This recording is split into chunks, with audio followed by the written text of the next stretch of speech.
제가 맥북이 서툴러서 네, 선생님 부탁드립니다. 왜 맥북으로 바꾸셨어? 너무 좋은데요? 폰트가 좀 깨질 수는 있어요. 괜찮습니다. 글씨가 깨지는구나. 네, 알겠습니다. 네, 방금 소개받은 김세영이랍니다. 반갑습니다. 자료가 좀 짧아서 말씀드릴 내용은 많긴 하나, 일단 지난 6월에 이어서 마지막 점검 차원에서 수시, 그 다음에 이제 모의고사에 대한 일반적인 개괄, 평가 이런 내용을 담고 있는데 좀 부족하여서 따로 추가적으로 그 쇼 파일 형태로, 그 다음에 PDF 인쇄물의 형태로 원전이 이렇게 전달이 되어서 아마도 각 개별적으로 발송이 되지 않을까 싶어요. 발송된 걸 가지고 나중에 추가해서 살펴보시면 좋을 것 같습니다. 수시 원서 쓰는 게 이제 지금 오늘부터이고, 수요일, 그 다음에 이제 일부 서영고, 카이스트 같은 곳이 마감이 되는데 대부분의 대학은 금요일까지입니다. 일단 원서 접수를 어떻게 할지 잘 정리를 하시되, 제가 보통 이야기하는 가장 일반적이면서도 생각해 볼 수 있는데 잘 지켜지지 않는 한 가지 원칙만 미리 말씀드리면, 상향 지원을 할 때 남들이 가기 싫은 곳을 하나를 골라라. 그러면 그게 아마도 선호도가 떨어지는 아래쪽 학과일 거다. 근데 거기를 지원하게 되면 딱 봤더니 인원수도 적고 내가 가기 싫어한다. 근데 이거는 상향이다 라고 하면 거기를 골라 쓰는 것이 상대적으로 합격 확률이 높아집니다. 그러니까 일단 상향성 지원을 할 때 그런 부분을 좀 골라서 지원을 하시면 좋을 것 같고, 특히 무전공 학부가 워낙 많아져서 거기에 대단위로 선발하면 일반 학과는 매우 적은 인원을 선발할 수가 있어요. 그런데 거기에 선호도가 떨어진 학과다 라고 한다면 그게 교과든 종합이든 혹은 논술이든 거기다가 지원을 하게 되면 상대적으로 입학 가능성이 조금 더 높아질 수 있다 라는 것만 미리 말씀드리고 안내를 드리겠습니다. 모의고사에 대한 이야기인데 그냥 인원 변화만 개괄적으로 좀 살피겠습니다. 그 상단에 있는 내용을 여기 수치로 좀 확인해 보시면 22, 23, 저기 제가 오탈했는데 맨 왼쪽이 24가 아니라 25 이번에 본 겁니다. 고3 수를 보게 되면 22학년도에 40만 명이었던 것이 작년에 많이 줄었어요. 37만에서 올해 보시면 38만이니까 거의 엇비슷하긴 합니다. 그리고 졸업생, 검정고시를 포함한 졸업생 수가 9월달 전부 다 9월 기준으로 4개를 비교한 거예요.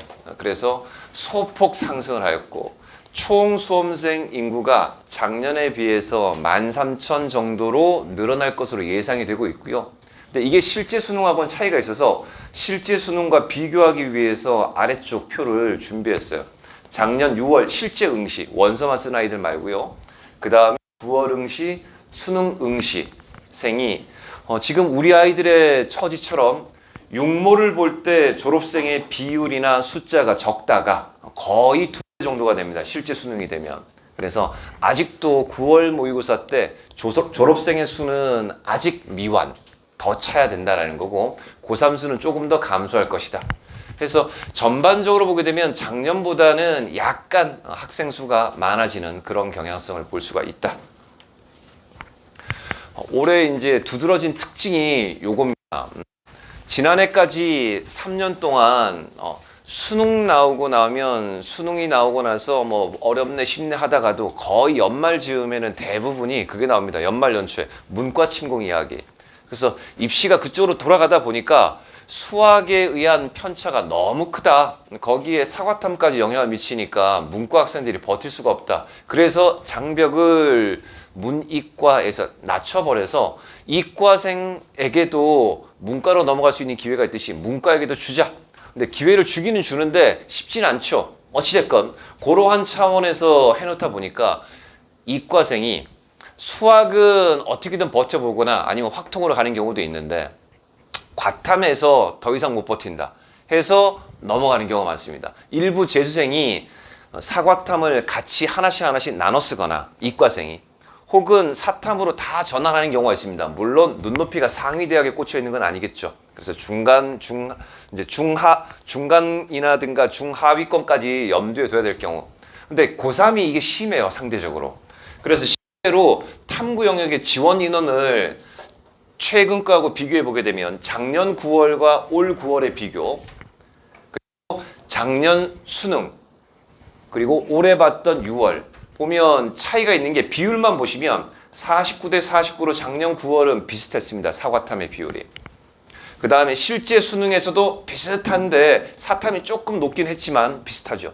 근데 이번에는 6월 달에 조짐이 보였고 9월 달에 약간 더 벌어졌어요. 그리고 수능 원서를 최근에 썼단 말이죠. 그래서 여기서도 조금 더 벌어지는 일이 벌어진다. 자, 이게 엊그제 조선일보에서 요게 이제 포털에 많이 떠있던 뉴스 기사입니다. 부모님이 수능 응시 원서를 쓴다 라는 건데 그 이유가 주된 이유가 뭐냐면 여기 보시다시피 X표가 표시가 되어 있어요. 국수 영어는 안 본다. 탐에만 내가 응시자로 참여하고 백지를 내고 나올게 이거예요.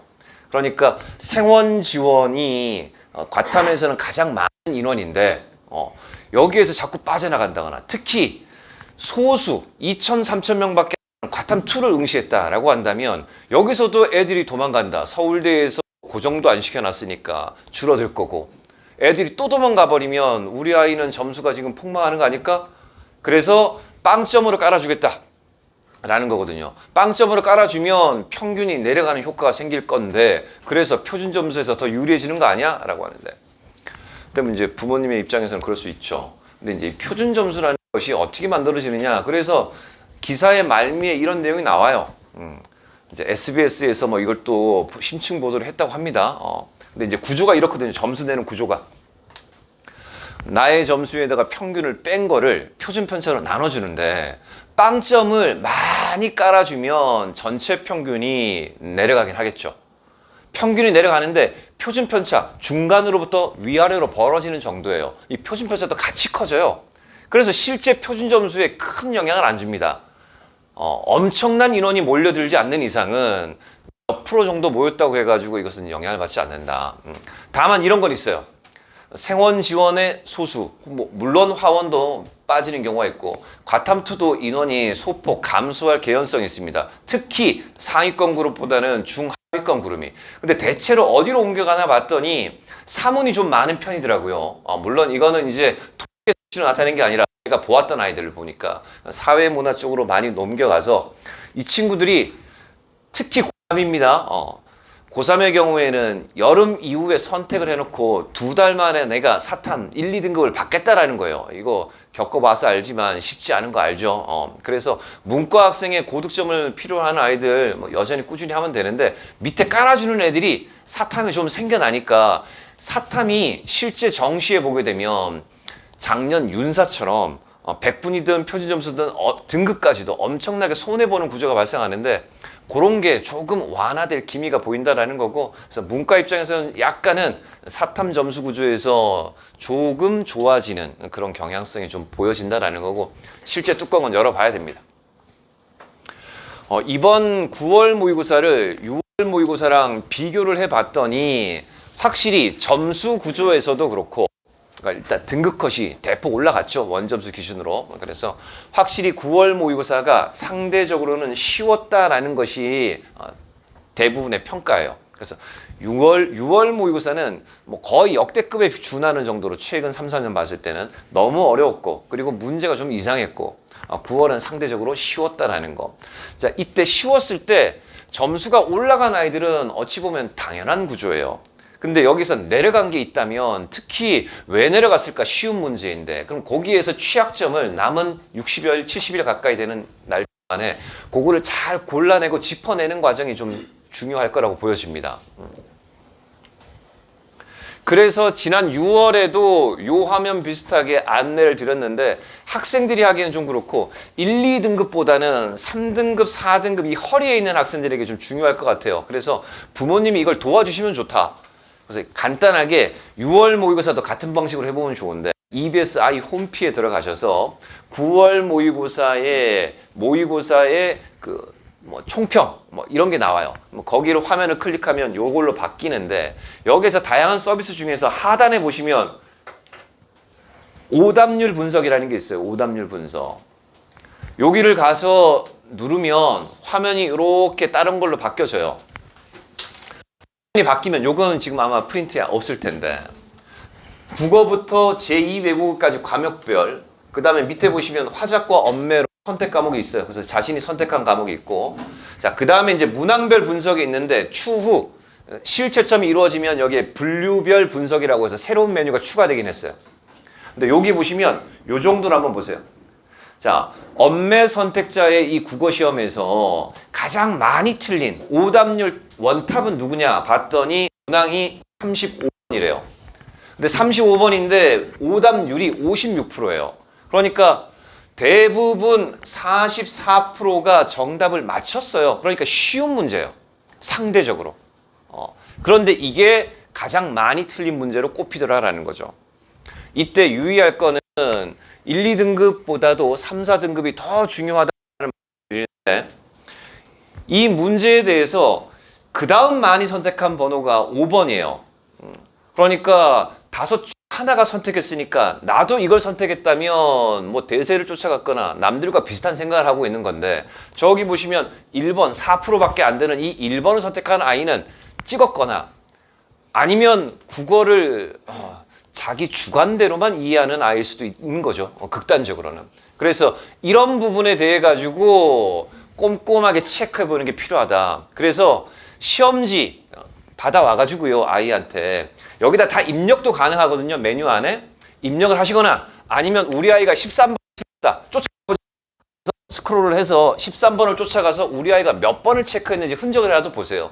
내용은 부모님이 아실 수가 없으니까 그 흔적을 보고 대세를 쫓아가지고 오답이 된 건지 그러니까 틀릴 만한 거죠. 그러면 근데 정말로 이상하게 틀린 건지 확인을 해서 아이에게 전달을 해 주시고 그 다음에 이거를 어떻게 처방할까 과목별 선생님에게 국어면 국어, 사회면 사회 해서 선생님께 여쭤보고 그거에 대해서 처방을 받는 것도 괜찮고 그렇지 않다면 여기에 보시면 인공지능 문제 추천이 있어요. 그러니까 EBS가 사설보다 훨씬 좋은 플랫폼을 가지고 있습니다. 문제 풀도 그렇고요. 모든 EBS 교재와 그 다음에 모든 수능 학력평가 모의고사 문제가 이 안에 다 있고 그중에 이 구조랑 가장 유사한 문제를 얘가 추천해 준다고요. 그래서 요 메뉴로 가거나 메인 메뉴에도 있긴 한데 자 인공지능과 관련된 부분 하면 화면이 바뀌면서 이 국어 문제에 대해 가지고 가장 유사한 문제를 꼽아줘요.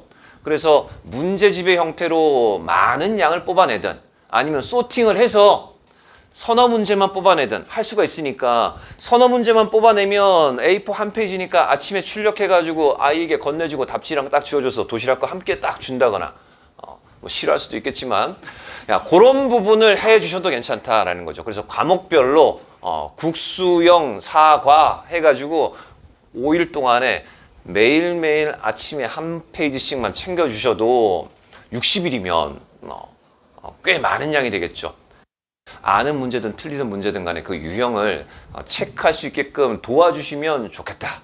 제가 강조 드리는데 1년에 제가 그래도 1, 2, 3학년 통틀으면 한 3, 4천 명 정도에게 안내를 드리는데 하시는 어머님들 거의 없다고 보더라고요. 아버님이 해주시던가 회사에서 짬내서 하세요. 자, 그런 식으로 해보시고 그 다음에 이제 원서와 관련된 부분을 보시면 이미 이제 원서 접수는 개시가 되었고 마감일시 혹시라도 특히 우리 아이들이 교과, 종합 이러한 일반적인 수시 전형을 쓰지 않고 논술 전형을 쓸 때는 소홀한 애들 많아요. 예전에 그런 경우 굉장히 많이 봤습니다. 저도 재수학원 오래 했었으니까 5시에 갑자기 내려와가지고 6시 마감이니까 원서 써야 된다고 막 이렇게 하는 애들 많거든요. 근데 정말로 마지막까지 쪼여야 되는 게 있다면 그렇게 해야 되겠지만 아니라면 미리미리 넣으시고 수능 공부하는 게 훨씬 더 나을 수 있습니다. 보시면 이게 이번 주 수요일입니다. 목요일 그리고 대부분은 금요일에 있어요. 마감 시간이 다르죠. 고대, 서울대 같은 날 1시간 차이로 달라요. 근데 1시간 차이 두고 이걸 쪼여본 다음에 경쟁률의 추이를 보겠다. 근데 경쟁률 추이에 대한 해석이 있는 사람이야 보겠지만 그냥 봐봤자 어떻게 할지는 결국은 마음 따라 가거든요. 자, 분석을 할 수 있는 기준을 마련하지 않은 사람이라면 그냥 넣는 게 맞다. 그리고 건동연 2가 다음 날 목요일 날 5시 시립대가 여기 있고요. 자, 나머지는 마지막 날 까지 갑니다. 그 다음에 자소서는 이스트 계열만 자소서를 받고 있으니까 그 부분 참고하시고요.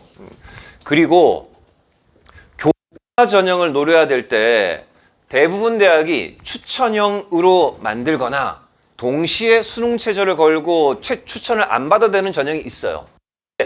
상위 대학은 우리 아이들이 추천서를 못 받게끔 되어 있죠. 재학생에만 주는 경우가 많으니까. 근데 중상위부터 내려오게 되면 졸업생에게도 기회가 많은데 이게 추천 인원이 제한이 있던 제한이 없던 웬만한 학교는 전부 다 TO가 남아요. 미리미리 하긴 했어야 되는데 혹시라도 내일 아침에라도 작년 고3 담임선생님께 전화를 해가지고 추천 전형 받을 수 있는지 확인해 보시고요. 못 받는다 없어요. 학교 행정 처리를 위해서 8월 중순부터 추천 하거든요. 근데 별 의미가 없다. 추천 전형의 마지막 추천서를 대학에 제공하는 것은 원서 접수 다음 주까지예요. 일주일이나 더 시간이 남았어요. 그러니까 학교와 상의해서 추천서를 꼭 받아야 되겠다. 교과 전형입니다. 그 다음에 유일하게 종합 전형에서는 한양대 학추가 있어요. 근데 어찌됐건 그게 재학생이냐 졸업생이냐에 따라서 자격 기준이 다르고 그 다음에 추천서는 여분이 분명히 여지가 있을 것이다. 그것만 좀 알아두시고 원서 접수 마감 일시에 닥쳐가지고 혹시라도 문제가 생기는 건 아닌지 원서를 못 내는 경우가 아닌지 유의하셔서 점검하시면 좋을 것 같고요. 그 다음에 요거는 이제 그 모의고사 100분위에 대한 가늠자예요. 요거는 이제 프린트물을 좀 보시고 요게 약간 화면이 깨졌으니까 보시는데 프린트물에 있는 내용을 보시면서 어느 정도 라인을 긋고 있는지를 보시고 특히 올해는 정시 기대치가 널뛰기를 할 가능성이 있어요. 그냥 일반적인 난도 기준으로 6월 기준으로는 중하밖에 안 됐는데 9월 기준으로 보게 되면 중상 내지는 상위권으로 도약할 것처럼 보이는 아이들이 있어요. 그거는 두어 달 동안 꾸준히 연습하고 훈련을 해서 올라간 결과물일 수도 있지만 상대적으로는 난도가 내려갔고 고3이 아직 수능 준비를 덜 했기 때문에 그런 것도 있다라는 거를 염두에 두고 지나치게 낙관적으로 보셔서는 안 된다. 작년에 경험해서 이 자리에 있게 되는 거잖아요. 그렇죠? 그러니까 그 부분을 약간의 가능성을 열어두시되 지나친 낙관, 희망적인 부분 가지시더라도 그런 부분을 조금만 중심을 좀 잡아가시면서 부모님들이 아이와 상의를 하시면 좋을 것 같고요. 요 표는 그냥 의대가 워낙 올해 1,500여 명이 늘어났다고 해가지고 변한다, 커트라인 올라갈까, 우리 아이가 성적이 올라갈까 보여주는 건데 그냥 요거는 이제 예시로서 말씀드린 겁니다. 작년의 경우에 모든 과목에 미적 기하를 받고 과탐을 했을 때 원원 했을 때 모든 과목이 1등급 꼴찌일 때 가정한 거예요. 모든 과목이 1등급 꼴찌일 때 대학별로 점수 계산을 하면 천지 차이입니다. 그걸 극명하게 보여주는 게 의대를 목표로 하는 이 아이에게 점수 계산을 했을 때 가장 좋게 평가되는 대학이었어요. 그래서 40여만 명 중에서 상위 1% 위치에 있다라고 알려주는 거예요. 개명대가. 그런데 실제 개명대 입결은 아마 프린트물에 있을 겁니다. 여기서는 사라졌는데 거기 보시면 요즘 있을 거예요. 보시면 끄트머리하고 매우 큰 차이가 있죠. 어차피 의대가 어려워요.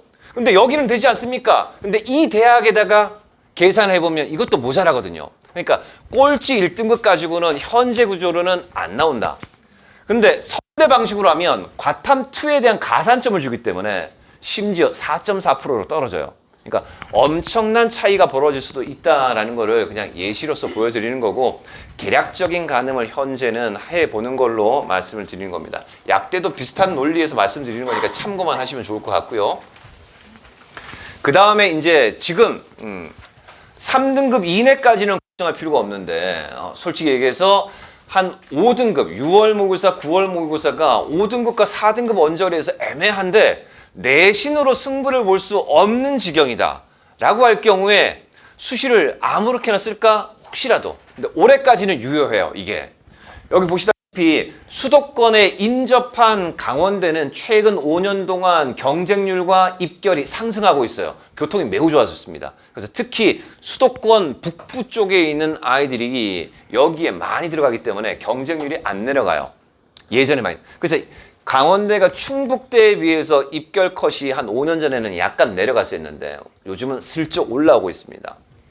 전남대, 그리고 여기에 보시면 아시다시피 호서대, 그 밑으로도 많죠. 작년에 원서를 한번 경험해 볼 수도 있을 겁니다. 백석, 나사렛, 막 이런 대학들이 여기 있단 말이에요. 천안권에 더 이상 못 내려간다 라고 해서 여기를 하는데, 그 대학과 사실은 부모님 세대에서 계명대나 조선대라는 곳을 이름을 들어보시면 백석, 나사렛에 비하면 지금도 여전히 좋은 대학인데 너무 많잖아요, 그렇죠? 근데 이들 대학의 경쟁률을 쭉 보시게 되면 멀면 멀수록 조금씩 낮아져요. 보면 호남 지역의 사립대 중에서는 조선대가 제일 좋은 거나 마찬가지 해당하거든요. 그 다음에 대구 경북 지역에서는 사립대 중에서는 영남대와 계명대 뭐 이런 게 있단 말이죠. 감안을 하셔서. 근데 요거를 원서를 넣어보면 실질 경쟁률은 뭐냐면 원서 넣은 아이들 대비 총 합격 인원을 고려한 건데 요 정도를 보시면 개대 지금 2년 연속입니다. 이과가 아니라 문과의 최상위학과에 가까운 경영학과, 경영정보학과는 펑크가 난 거예요. 거의. 전부 다 선발을 하게 됩니다. 그래서 실경쟁률을 1.0이라고 해놨는데 그 밑으로도 될 수 있어요. 그러니까 이 정도를 만약에 배치 점수를 이용해 가지고 쭉 나타내면 점수가 모자라요. 5등급으로는 못 가요.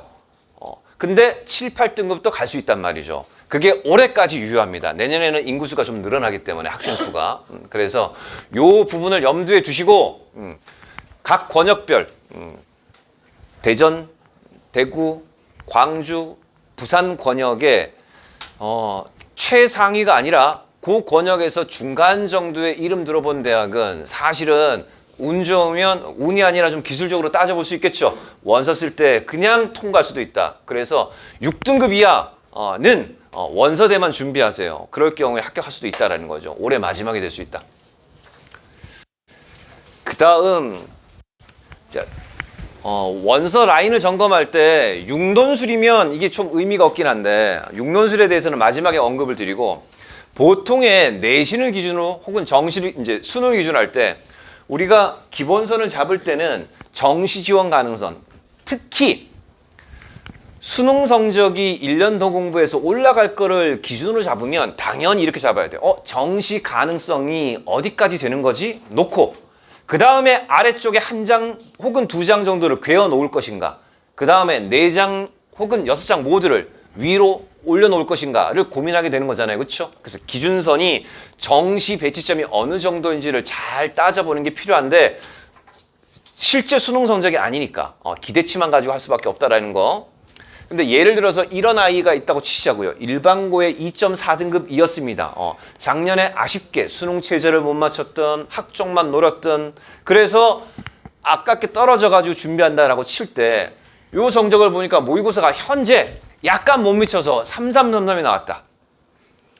근데 3등급인데 100분위를 봐서 아시겠지만 아주 높은 3등급은 아니에요. 이렇게 되면 이제 기대치가 어떻게 되느냐. 그래서 정시 기대치로 봤더니 좀 이따가 미리 말씀드리면 인하대에 이과는 안 되고 문과의 중간 정도가 가능하다. 얘가 만약에 이과라면. 자, 이럴 때 이제 고민이 될 수 있단 말이죠.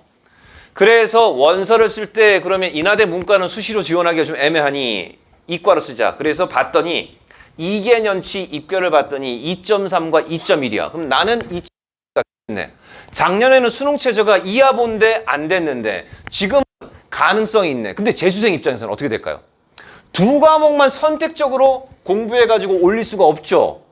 정시도 봐야 되니까. 자, 이럴 경우에 이제 똑같이 이 결과가 나오면 얘도 떨어지는 거예요. 그러니 이 경우에는 인하대가 내신 점수만 봐서는 분명히 가능성이 있어서 안정권이라 생각할 수 있지만 수능 최저까지 끼워 넣으면 안정권이라 할 수 없잖아요. 그러니까 이런 거를 종합적으로 따져서 안정권이라는 걸 만들어내야 된다라는 거고. 근데 얘가 이 수능의 기대치가 높으면 어떻게 될까요? 나는 모든 과목이 2등급이 될 거야. 2등급이면 인하대는 발밑에 수 있어요. 현재 구조상. 따라서 2등급이 될 거야 라고, 꼴찌라도 2등급이 된다라고 하면 얘가 얘는 납치된다고 생각할 거예요. 그러면 이런 경우에는 면접으로 가야지, 학종으로. 그래서 수능 후에 면접이 있으니까, 혹은 수능 후에 논술이 있으니까. 그래서 그걸로 써놓는 게 되겠죠. 근데 이게 구조적으로 나에게 납치 안 되는 방법 중에 하나이지만 이곳이 합격할 곳이라는 것은 장담 못하죠. 학교 생활 기록부. 그러니까 안정이라는 표현을 어떻게 써야 되는지를 명확하게 객관적으로 들여다보는 게 좀 필요하고, 근데 이제 원서를 써봐서 알고, 지금도 그럴 겁니다. 쭉 보세요. 내신 기준으로 나는 2.4야. 쭉 보니까 인하부터, 자, 인서울로 넘어가자. 건동홍 라인부터 한양대까지 올라왔는데 전부 다 점수가 고만고만한 것처럼 보이죠. 점진적으로 분명히 올라가고 있으나 거의 닿을 것처럼 보입니다. 따라서 여기까지가 지원폭이라고 생각해요. 사실은 이런 거 지워 나가야 되거든요. 그게 현명한데 마음이라는 게 그게 안 됩니다. 이제 저도 이제 상담을 해보면 여기 쓰면 안 될까요? 라고 하는데 힘들어요 하는데, 자, 이렇게 올렸는데 여기 안 돼요 하는데 자꾸만 저한테 물어보는데 내가 합격시켜주는 게 아니거든요. 근데 대부분이 그러죠. 학원 선생님하고 상담할 때, 저기 한양대 쓰면 안 돼요? 써도 되지, 당연히. 그쵸? 근데 합격을 시켜줄 수가 없기 때문에 내가 합격을 시켜주는 게 아니라서, 그런 부분을 최대한 객관적으로 이해를 하셔가지고 써주는 게 좋겠고, 단순하게 수치로만 해석을 해서는 안 되겠다라는 말씀을 드리고, 그래서 점검을 좀 하시라는 말씀을 드립니다. 자, 이 경우에는 그래서 하한선을 수능으로만 잡지 말고 내신으로 잡아보는 것도 방법이니까 예시입니다. 그 다음에 이제 앞서 인하대 사례처럼 현재 내가 3333인데 2합 5를 맞출 수 있는가 이런 건데, 의대의 예시를 들어볼게요. 수능 최저 학력 기준이 충족하면 어떻게 달라지는가인데, 요거는 이제 지방권인데 요건 빼고 수도권만 예시를 들면, 카대 보니까 실제로 충족률이 교과 전형의 예시이긴 합니다만 68% 정도, 그러니까 높은 아이들, 상위권 아이들이 지원하다 보니까 충족률이 높다라 이거예요. 그러니까 논술의 예시는 아닙니다. 대부분 교과를 예시로 든 거예요. 따라서 충족률에 따라 가지고 입결이 달라지는데, 그래서 이제 여기서 보시면 대체로 논술 전형을 쓴다. 많이 쓸 거니까. 그러면 논술 전형의 최저를 쫙 보세요. 부모님들이 보시기는 않겠고 아이에게 꼭 얘기해 보라고 하세요. 최저를 쭉 나열해 봤는데 2합 5와 2합 6, 2합 5가 더 타이트한 건 맞아요. 근데 같은 2합 5인데 숭실대와 인하대의 2합 5의 느낌과 세종대의 2합 5의 느낌은 어떨까요? 세종대가 약간 낮아야 되지 않을까 싶은 거죠. 그렇죠? 그럼 그 세종대의 2합 5는 충족률이 떨어지겠죠. 그럼 세종대의 호텔 경영이나 혹은 이과로 따졌을 때 전자나 컴퓨터는 충족률이 상대적으로 높을 수 있겠죠. 근데 맨날에 건축 건설 이런 계통은 충족률이 떨어질 수 있겠죠. 근데 내가 논술 준비가 약간 덜 돼 있는 아이다 라고 하면 어딜 써야 될까요? 호텔 경영이나 전자를 써야 될까요? 아니면 아래쪽을 써야 될까요? 근데 정시로 봐서는 내가 세종대를 끝을 못 찾아갈 것 같아. 그럴 때 어떻게 써야 될지 이런 걸 보셔다 하는 말씀을 좀 드리는 겁니다. 자, 그 다음에 이제 입결을 해석할 때인데, 논술 전형은 입결의 의미가 없습니다.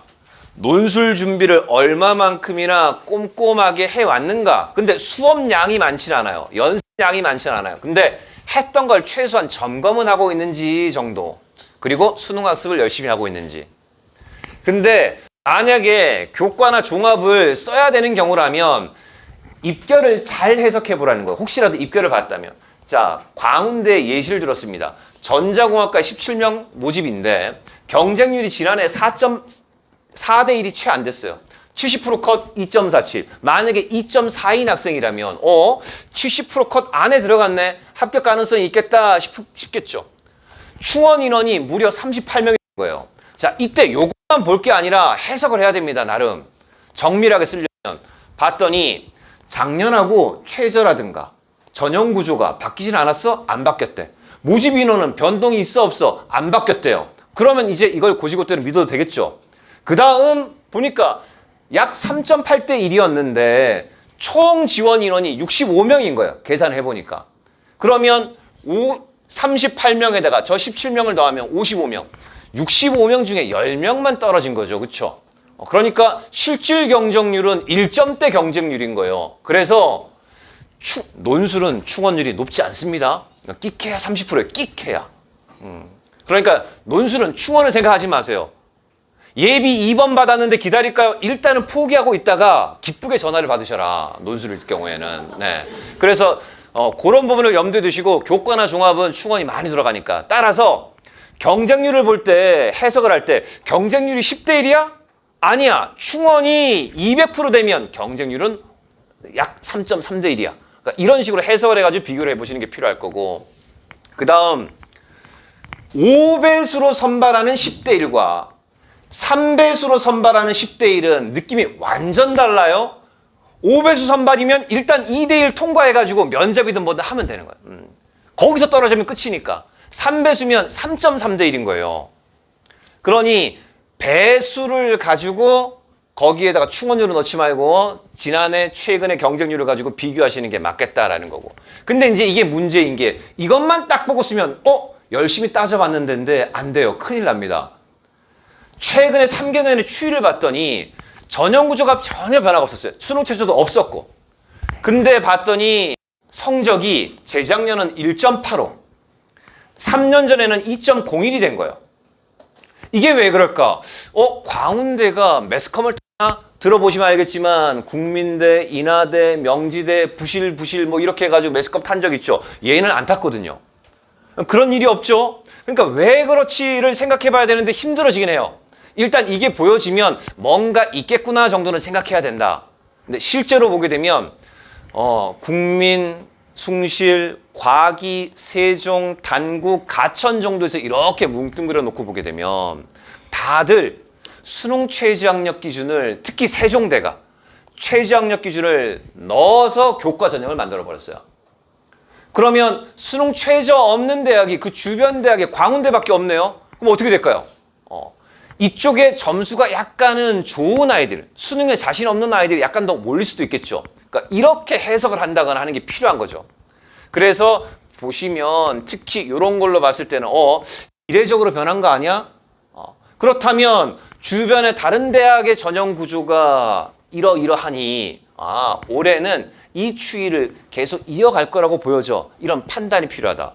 근데 이런 판단 없이 간다면 이렇게 문제가 발생하는 수도 있겠죠. 그래서 경쟁률 등 입결 해석을 좀 잘해야 된다라는 거고, 학종을 써야 될 때는 꼭 참고할 게 교과 전형의 입결을 먼저 참고하세요. 수능 최저를 감안해가지고 교과 전형으로 합격하는 아이들의 성적대가 어느 정도 라인이지? 그러면 교과 성적이 안 되니까, 혹은 교과 전형을 납치라고 생각하니까 다른 아이들이 학종으로 지원하는 거란 말이죠. 근데 학종으로 지원할 때 이름을 보지 마세요. 제목을. 요즘은 대부분 딱 뚜렷할 겁니다. 전형명에서도 드러나죠. 서류형, 서류100이죠. 그 다음에 면접형으로 나와요. 서류형과 면접형이니까 면접형은 뭐냐면, 서류형은 그냥 서류로 끝나버리니 납치 우려하는 아이들은 요거 지원 안 하려고 하겠죠. 그 다음에 이 서류형은 대체로 학업 역량과 진로 역량을 거의 비슷하게 봐요. 면접형은 진로 역량을 강화해서 봐요. 따라서 내가 활동이 조금 좋아, 아니야 나는 성적만 좋아 할 때는 성적만 좋은 아이는 상대적으로 서류형으로, 활동이 좋고 내가 가서 말만 하면 교수님은 홀릴 수 있어 라고 할 때는 면접형으로 간다거나 이런 식이 필요한데, 성적대를 이렇게 보시면서 변화를 읽어야 된다라는 거고, 특히 얘는 일반고밖에 없을 텐데 자사고라든가 문과니까 외고, 국제고 같은 아이들이 끼어들 수 있는 여지가 있는지를 보셔야 된다라는 거거든요. 그러니까 흐름을 보셔야 된다라는 거고. 그 다음에 이제 이거는 대학보다는 일반적인 사례 말씀드리는데 1등급 때는 문제 없어요. 2등급부터는 주의해야 돼요. 교과나 종합을 쓸 때. 이거는 예시로서 먼저 해석을 해볼게요. 방금 본 국민대에 교과 전형의 합격자들을 봤더니 위에 더 높은 그래프는 지원자예요. 아래 그래프는 합격자예요. 어디가 가장 뾰족하냐 봤더니 2.0에서 2.5가 가장 뾰족하고 약간 좋거나 약간 나쁜 애들이 대부분이에요. 이 박스를 보시면 됩니다. 자, 학교생활 우수자는 박스가 오른쪽으로 밀려납니다. 주로 2.5에서 3.0으로 0.5등급 정도가 밀리죠. 그러니까 가장 단순하게 해석할 거, 우리 아이가 자사고가 아니라 일반고다라고 할 때 학종을 쓸 때 사실은 활동이 세특이라든가 창체의 내용이 남들보다 뛰어날 수 있어요. 근데 그거는 학생과 부모님의 생각인 거고 제가 봤을 때 열의 9은 똑같습니다. 거의. 거의 비슷하게 어떻게 똑같냐? 그냥 그렇습니다. 특별한 아이가 많지 않다는 거예요. 따라서 이 얘기인즉슨 학업 성적을 잘 보셔야 돼요.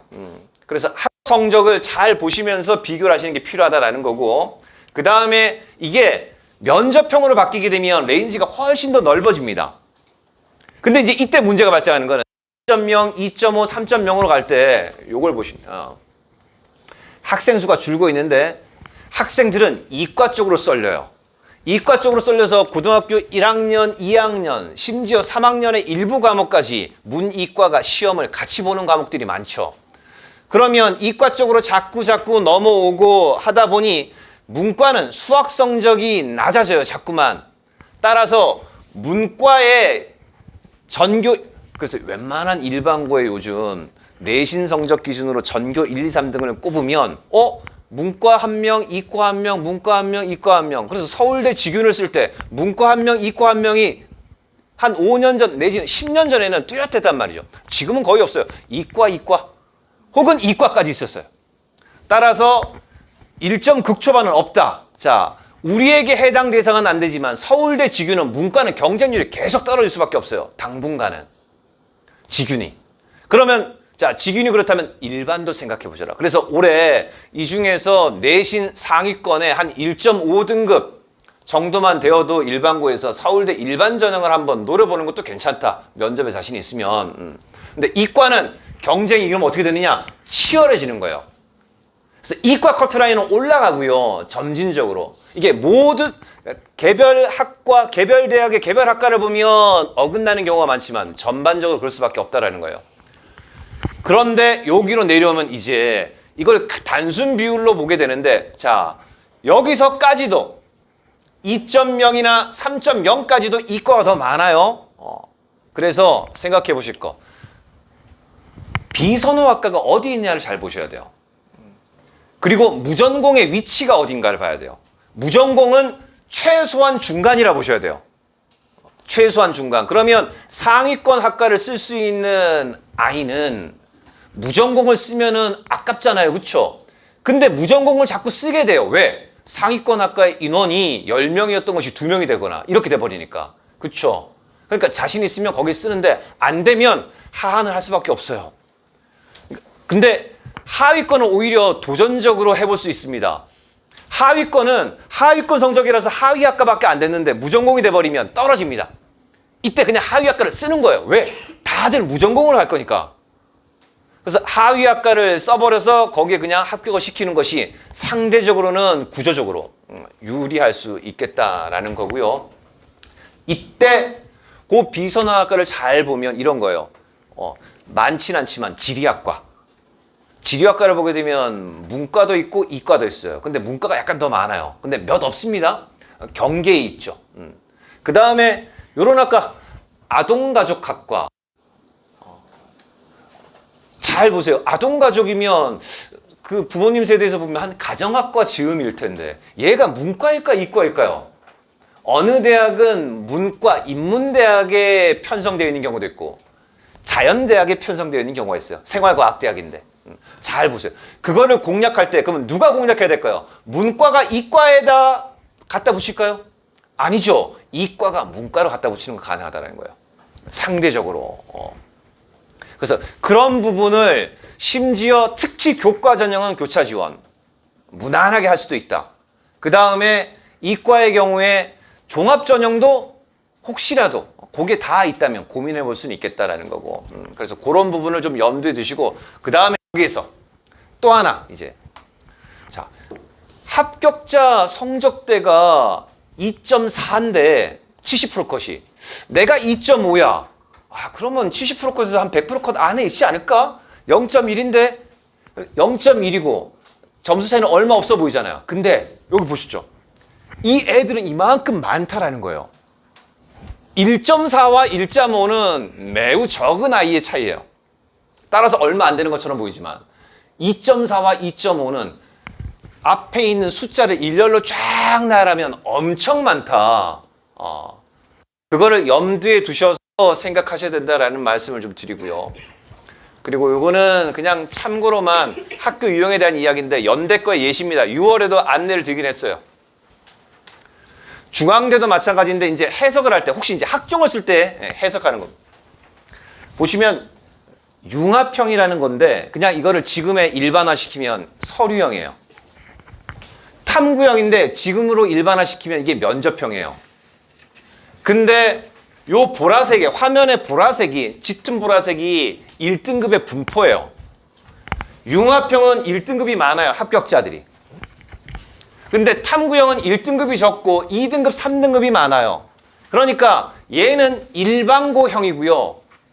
얘는 자사특목고형 전형인 거예요. 이름에서도 융합은 애매하지만 탐구형 하니까 뭔가 뚜렷하죠. 그러니까 성균관대만 하더라도 탐구형이 있어요. 그러면 특정한 학과로만 편성합니다. 따라서 계열형이냐 탐구형이냐 요거를 따져보실 때 학과 전형명으로도 따져보시고 서류백이냐 면접도 있느냐 이걸 가지고 따져보시는 게 필요하다. 학종은 특히. 근데 여기에 분포인데 요거는 제가 뭐 특별히 만든 게 아니라 중앙대학교 학생부 종합전형 가이드북에서 발췌한 거예요. 근데 거기도 설명이 있는데 이걸 딱 보고 나서는 외고가 왜 이렇게 많아 하는데 외고가 지원하는 어문 계열의 학과가 작년에는 이 전형에 없었고 이 전형에 있었기 때문이에요. 그러면 외고 애들이 거길 찾아보는가? 외고 애들이 합격률이 높대. 이렇게 일반고는 오해하면 안 돼요. 왜? 올해는 이 어문 계열을 탐구형으로 다 넘겨놨어요. 그러니까 이거는 여전히 일반고형이에요. 서류 100%고요.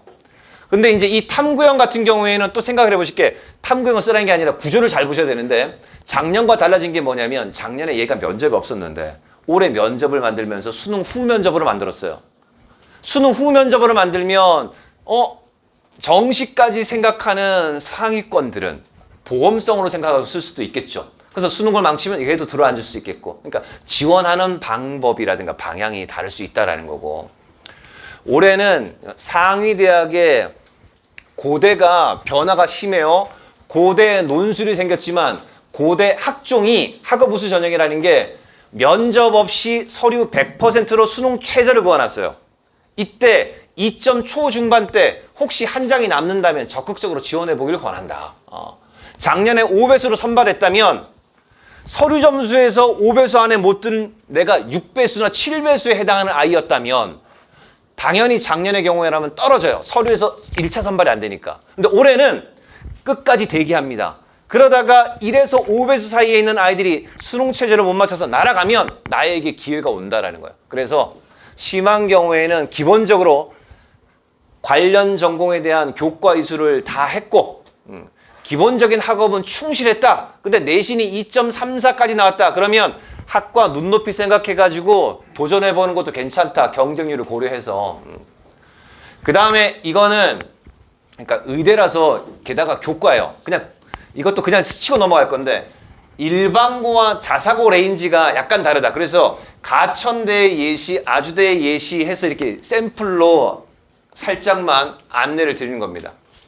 그 다음에 서류 평가할 때 교과 이수 적합도 꼭 살펴보시되 경희대 정도만 하더라도 굉장히 중요시 여긴다라는 거고 그 다음에 웬만한 수도권 대학의 학종은 어떤 교과목을 이수했냐 안 했냐를 꼭 따집니다. 문과는 상위대학은 미적분과 경제 수학을 이수하여서 경제 경영을 지원하느냐 정도만 따져본다라는 거고 사회나 어문 계열은 상대적으로 옅기는 옅어요.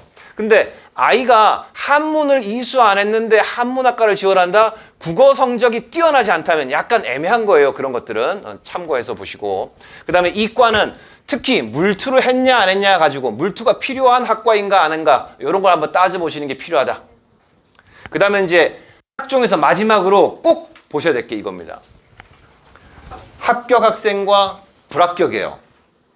성적을 보게 되면 어떤 식으로 살펴도 오른쪽에 있는 학생의 성적이 좋아요. 그리고 이수 교과를 보면 비스무리해요. 차이가 없어요. 근데 왜 오른쪽 아이가 떨어졌냐?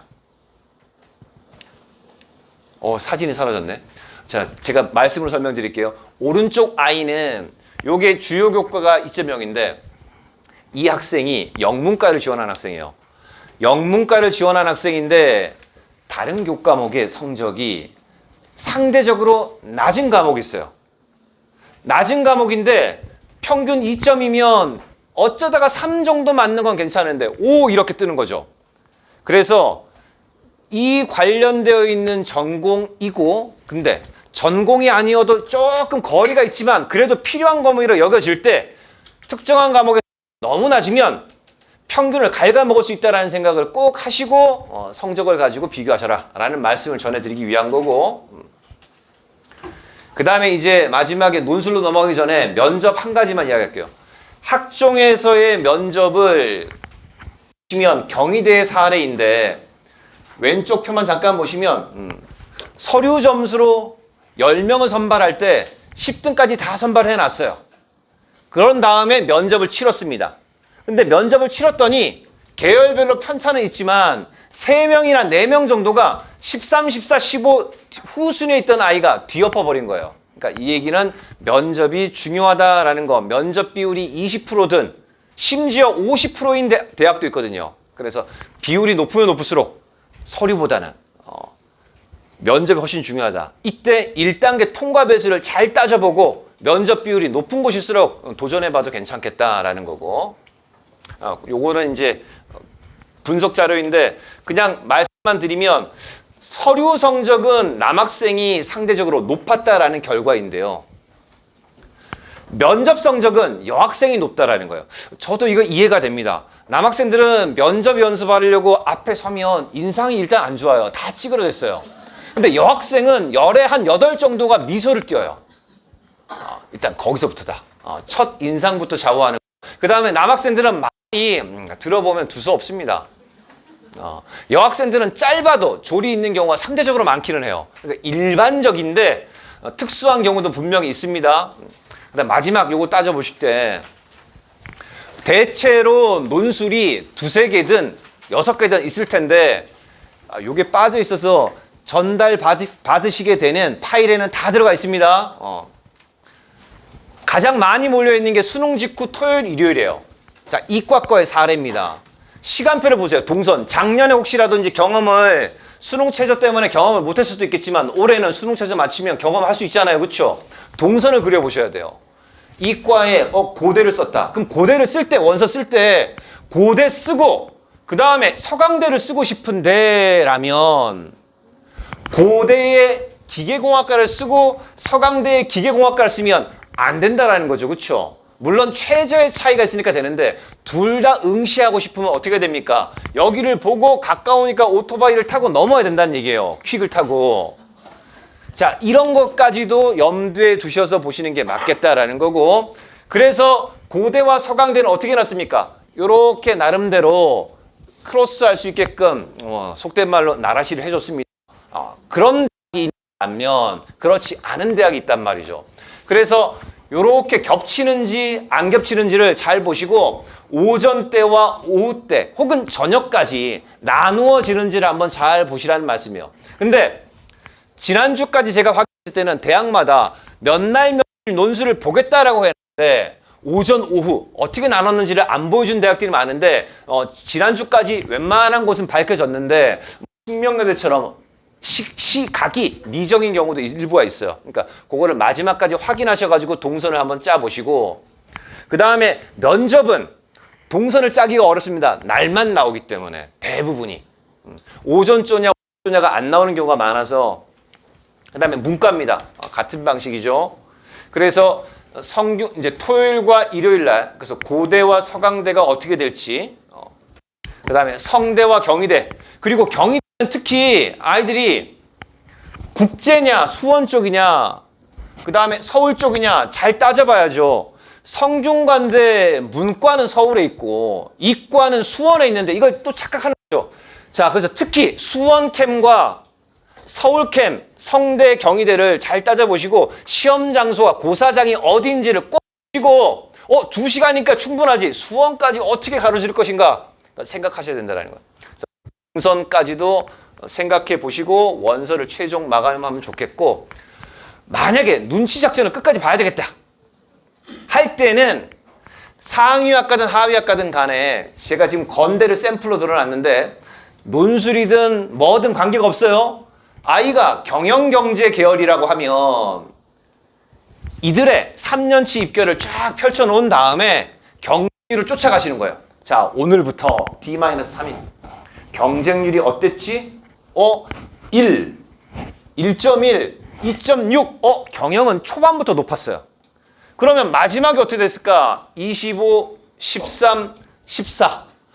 얘들은 그래프가 이렇게 점진적으로 올라가는데 정시가 되면 이거는 이렇게 올라간단 말이에요. 근데 수시는 점층적으로 거의 1차식 직선형으로 나아가니까 요걸 염두에 두시고 마지막에 어떻게 될지를 예측할 수가 있어요. 그러나 요 최종은 우리가 모르고 씁니다. 우리가 써야만 최종이 나오는 거잖아요. 그렇죠? 그래서 직전에 1시나 2시에 요게 나와요. 요걸 가지고 비교를 해볼 수가 있다라는 거고. 근데 이거 비교하려고 하면 이 정보를 알아야 되는데 정보를 알 수가 없잖아요. 그렇죠? 그래서 알려주는 곳이 제가 뭐 그 회사하고 연관은 있었으나 지금은 없습니다. 이투스에 들어가시면 찾을 수가 있다. 그래서 요걸 제공해 주는 곳이 공개적으로 제공해 주는 곳이 여기 있으니까, 그래서 최근 한 지난주인가 아마 공개된 걸로 알고 있는데, 그래서 이투스에 들어가시면 요 정보를 찾을 수 있습니다. 그러니까 입시 관련된 밴드도 있어요. 그러니까 이투스 밴드에 들어가셔도 괜찮고, 그 다음에 이투스 블로그라든가, 그래서 경쟁률 검색 이투스 이렇게 해가지고 뭐 구글링 정도 해보시면 찾을 수가 있으니까 그 내용을 참조해서 보시면 될 것 같습니다. 자, 이상 전해드릴 말씀은 여기서 마무리를 하고, 원서 오래 고민할 필요 없잖아요. 잠깐 고민해가지고 최종 마무리하게 하시고, 그 다음에 부모님들이 여력이 되신다면 아까 아이들의 수능 점수 올리기 위해서 취약점을 공략하는 여러 가지 방법이 있는데 손쉬운 EBS 활용 괜찮을 것 같다라는 말씀드리고, 그 다음에 끝까지 남은 기간 동안 수능 준비 잘해서 일단 희망하고 원하는 대학으로 갈 수 있게끔 잘해주면 좋을 것 같습니다. 이상 저는 여기서 마치도록 하겠습니다. 감사합니다.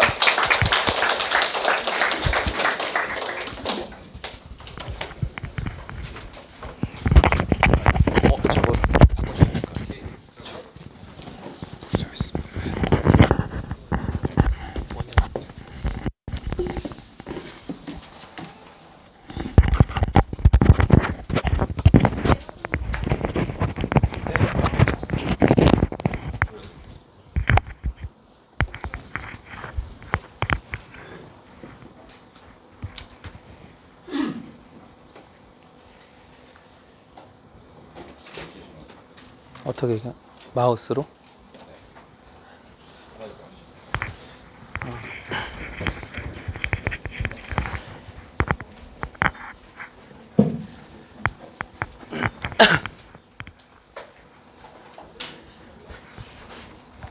예, 안녕하세요. 코나토스 부원장을 맡고 있는 영어과 이찬용이라고 합니다. 반갑습니다. 자, 일단 그 원장님께서 영어를 가르치시다 보니까 아까 처음에 인사할 때 원장님께서 하셨던 말씀이 사실은 오늘 제가 꼭 말씀드리려고 준비한 내용들이었는데 이게 겹치더라고요. 어쨌든 뭐 복습이 중요하니까 좀 겹치더라도 다시 한번 말씀을 드리겠습니다. 일단 9월 이후에 영어 공부의 가장 큰 문제점이 뭘까요? 학생들이 영어 공부를 할 때 가장 문제가 되는 점, 독해? 어휘? 그런 게 아니라 안 하는 거예요. 그냥 9월이 넘으면 영어를 안 합니다. 그래서 그 마음을 이해 못 하진 않아요. 특히 중상위권이나 상위권은 그게 조금 더 심해지는데, 아무래도 목표하는 대학이 높다 보니까 다른 과목들에 대한 그 시급함이 너무 커서 영어를 자꾸 손을 놓게 되는데, 그게 하루 이틀 누적이 되다 보니까 뭐 심하면은 열흘, 20일 이렇게 안 하기도 하고 이런 일들이 정말 많이 일어나요. 그래서 근데 그게 그렇게 되는 이유가 절대평가잖아요. 그러니까 절대평가는 어떤 느낌이 학생들 머릿속에 생기냐면 확보를 해놨다 이런 느낌이 생겨요. 점수가 10점 단위로 같은 등급이니까 90점대를 조금 맞는 친구들은 어쨌든 나는 확보해놨다. 그러니까 이제 시간을 안 쓰기 시작해요. 그러면 외국어잖아요. 감이라는 게 있어요. 그래서 이게 우리가 토익 공부를 할 때도 꼭 영어 공부를, 그러니까 무슨 얘기냐면 토익을 공부할 때도 영어적으로 암기를 많이 안 하더라도 계속해서 토익 공부를 하면 그냥 이렇게 문제를 풀어도 감으로 좀 점수가 나오는 그런 게 있는데, 이렇게 감이라는 걸 무시 못 하는데 이제 학생들이 거의 손을 놓으면서 자기는 잘 될 거라고 생각을 하지만은 안 되는 경우가 많고, 특히 이런 9월처럼 쉽게 나오면은 아, 이럴 줄 알았어. 나는 이미 점수를 확보해놨어. 이런 생각이 확 드는 거예요. 그래서 사실상 영어에 손을 놓는 친구들이 엄청 많아집니다. 그래서 저희 학원도 당연히 좀 특히 상위권 아이들은 그런 좀 기조가 조금씩 보여서 이제 수업 시간에 그러지 말라고 이제 계속해서 충고를 많이 해주고 있는데, 참 어렵죠. 그런 친구들이 이제, 왜냐면 다른 과목에 조급한 마음을 제가 이해를 못하는 게 아니기 때문에. 그럼 어떻게 해야 될까요? 규칙적으로, 그러니까 적은 시간이라도 규칙적으로 올바른 방식으로, 소위 말해서 가성비가 높은 그런 공부를 해야 합니다. 제가 저희 웹진 아마 링크 2달 연속으로 아마 받으셨을 거라 생각하는데, 이제 제가 다 편집을 제가 했었거든요. 근데 거기에 이제 영어 과목에 대한 이제 이야기들 좀 잘 보시고, 제가 이건 부모님들한테 드릴 말씀은 아니고 제가 이제 학생들한테 말하겠지만은 계속해서 끝까지 영어를 놓지 않고 고득점을 받을 수 있게 제가 많이 노력을 할 거고요. 이제 시간을 제가 10분 만에 빨리 끊어야 되니까 우선 딴 건 말고 딱 두 쪽만 좀 볼게요. 올해 어떻게 나왔고, 대비를 어떻게 해야 될까 이것만 볼 텐데, 우선은 그 등급 추이를 잠깐 보겠습니다.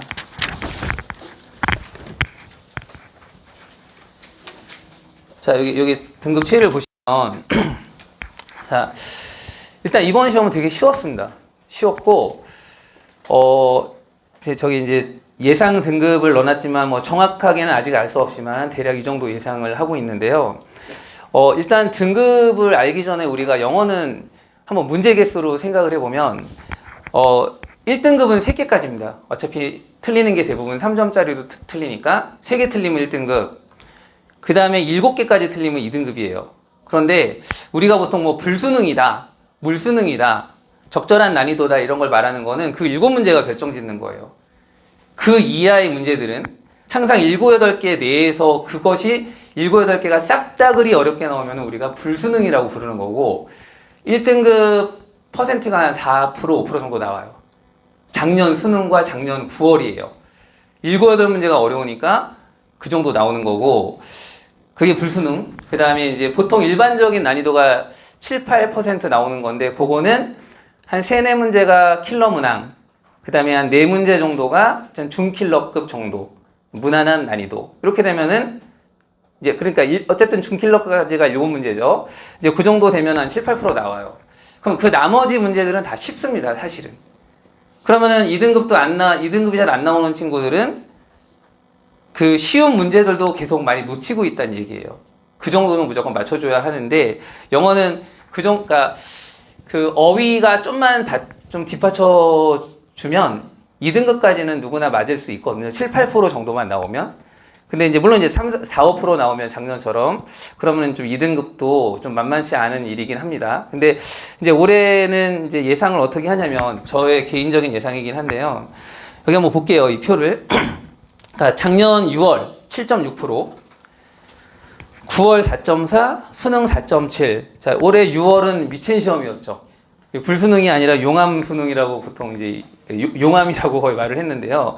이거는 명백한 출제 실수인 거예요. 조금 어렵게 하려다가 너무 어렵게 나온 거고, 선택지를 너무너무나 헷갈리게 만들어서 진짜 너무 어려워. 제가 여태까지 풀었던 모든 시험지 중에서도 가장 어려웠었습니다. 그리고 이제 9월이 이제 9에서 10%가량 나올 거라고 생각을 해요.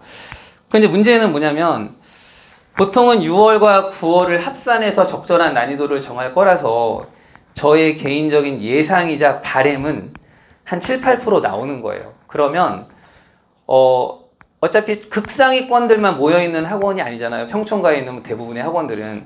그러니까 사실은 중상위권 아이들이 큰 희망을 가질 수 있게 7, 8% 정도 나오는 게 가장 좋고 예상도 그렇게 되긴 합니다. 사실은.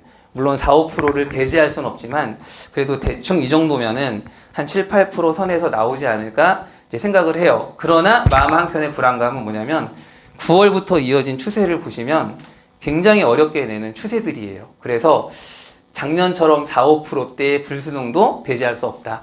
그래서 좀 이따가 이제 상위권, 중위권, 하위권에 따라서 예상되는 등급대별로 어떻게 공부를 해야 되는지를 간단하게 정리해드리고 마무리를 할 생각이에요. 근데 이제 특이한 거를 보시면은 2등급을 보세요. 이게 누적이거든요, 누적. 이제 6월을 너무나 특이했으니까 빼고요. 그럼 2등급까지 가면은 얼추 비슷해요. 그리고 3등급까지 가면은 거의 비슷해요. 아무리 불수능이었어도 거의 3등급은 비슷합니다. 그러니까 사실은 7, 8문제가 모든 거를 결정짓는다는 거예요. 그 7, 8문제가 다 어려우면 불수능.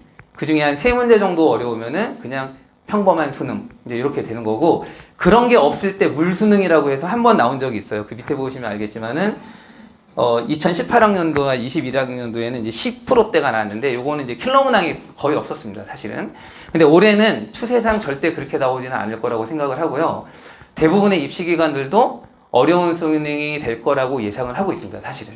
그래서, 일단은 여기 보시면 알겠지만은, 그러니까 물수능은 가능성에서 배제를 하고, 그리고 원래 공부라는 건 어떻게 하는 게 정상이죠? 무조건 최악으로 나올 거를 전제를 깔고 공부를 하는 게 정상이기 때문에 일단 물수능은 배제를 하고, 이제 올해는 아마도 제 생각에는 이제 두 가지 가능성으로 생각해 보시면 될 것 같아요. 4에서 5%의 불수능, 작년하고 똑같은, 그 다음에 한 7, 8% 정도 되는 보편적인 수능, 이렇게 두 가지 가능성을 이제 놓고 좀 생각을 해봐야 될 것 같은데요. 일단은 그 상위권, 자 상위권은요. 일단 그 얘기를 하기 전에 영어라는 과목은 어느 정도의 의미로 받아들여야 하는가? 우선은 재수생들은 다들 자녀분들이 쓰셨겠지만은 무조건 다 논술을 씁니다. 뭐 6논술도 많을 거고요.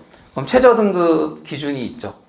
근데 영어라는 과목은 언제나 전략 과목이에요. 적어도 수시에서는. 왜냐면 상대평가는 내가 좀 그럭저럭 원점수는 높은 것 같은데 등급이 안 나올 수도 있고, 그리고 영어 하나를 잘 건져서 의외로 1이 나와서, 절대평가니까 1 나올 수 있잖아요. 의외로 1이 나와서 다른 걸 좀 망쳤는데도 불구하고 최저 등급 기준에 적용이 되어서 논술을 치르는 경우가 매년 되게 많이 나와요. 그래서 놓지 않고 가는 게 중요한데, 이제 상위권은 이제 아까 말씀드렸다시피 높은 대학을 원하다 보니까 영어에 마냥 시간을 쓸 수가 없어요. 그래서 상위권 같은 경우에는 우선 마음 대비를 어떻게 해야 되느냐, 불수능을 예상하고 공부를 해야 되겠죠. 일단 기본적으로는. 자, 이제 상위권도 제가 둘로 나눌게요. 최상위권이 있고 상위, 중상위가 있어요. 최상위란 어떤 시험에 나와도 늘 1등급이 넘는 친구들이 있어요. 조금만 쉬면 95점 가까이 늘 맞아요. 그 다음에 상위나 중상위 정도 되는 친구들은 1과 2를 왔다 갔다 하면서 1도 찍다가 2도 찍다가 막 이런 친구들인데, 문제는 4, 5등급대로 수능이 나올 때 작년에도 그랬지만 이런 친구들이 3까지 내려가는 경우도 심심치 않아요. 왜냐면 7문제 가까이가 어렵거든요. 그렇다고 꼭 킬러만 틀리는 거 아닌 거 아시죠? 아는 것도 자칫 착각하면 영어라는 거는 지문을 잘 읽어 내려가다가 어느 한 문장에서 잠깐 핀트만 약간 다르게 가도 소설을 쓰고 답을 고른단 말이에요. 그래서 그런 일이 있기 때문에 우선 다른 거에도 한두 개 틀릴 가능성이 있기 때문에 영어라는 과목은 그러니까 1등급을 딱 받는 게 만만치 않고 4, 5등급 때, 그러니까 4, 5% 나올 때는. 그래서 중상위권 학생들이 최저를, 특히 영어에 조금 그래도 다른 거보다는 영어에 약간 자신감이 있어서 영어를 수능 최저 등급, 수시 전형에서 그거의 어떤 중요한 발판으로 좀 생각을 했던 친구들은 되게 당황을 할 수가 있어요. 영어 막 3 뜨고 이러면 안 되잖아요. 적어도 2는 맞아야 되는데 4, 5% 수능은 진짜 어려운 수능이에요. 올해 6월에 너무나 센 걸 겪어서 저희가 4, 5%가 약간 무난해 보이지만 사실은 작년에 뭐 난리도 아니었어요. 9월하고 수능 때.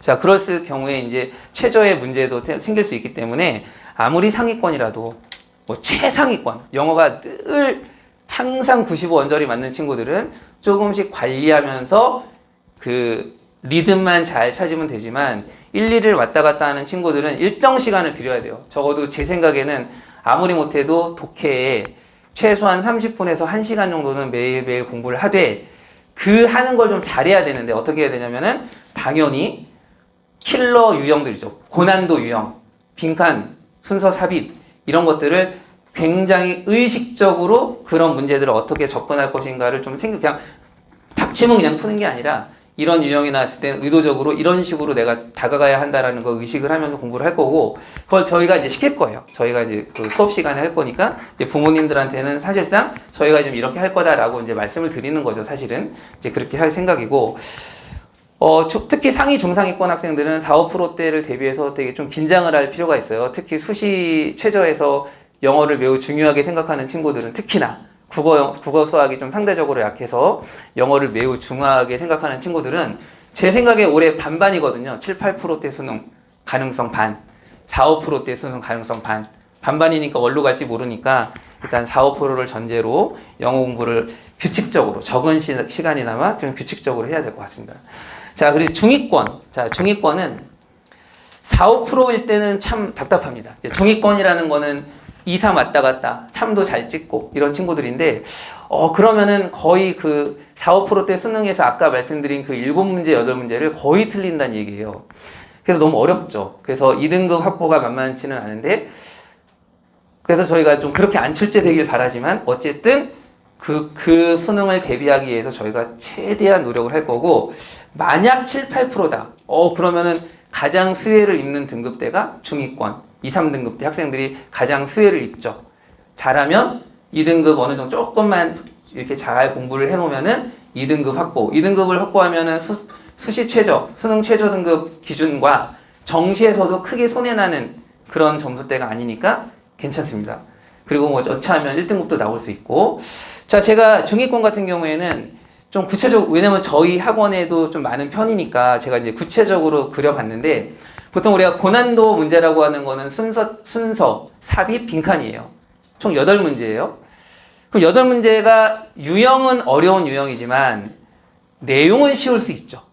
그 써져 있는 내용은 그럼 맞출 수 있어요. 그거 8문제라고 다 틀리는 게 아니거든요. 그럼 거기서 한 2, 3문제를 맞아요. 그러면 한 5개 정도 틀리는 거죠. 거기서. 그리고 나머지에서 우리가 보통 쉬운 유형이라 부르는 주제, 요지, 뭐 주장 뭐 이런 거에서 설령 한두 개 틀리더라도 2등급이 나올 수 있단 말이에요. 그래서 중상위권 학생들한테는, 중위권 학생들한테는 7, 8%대로 나오면 상당히 유리하고 좋다. 자, 이렇게 이제 하고 저희가 이제 그렇게 맞춰 준비할 건데 어느 경우라 하더라도 뭐 4, 5%대든 7, 8%대든 중위권 학생들은 영어 공부를 게을리할 이유가 전혀 없습니다.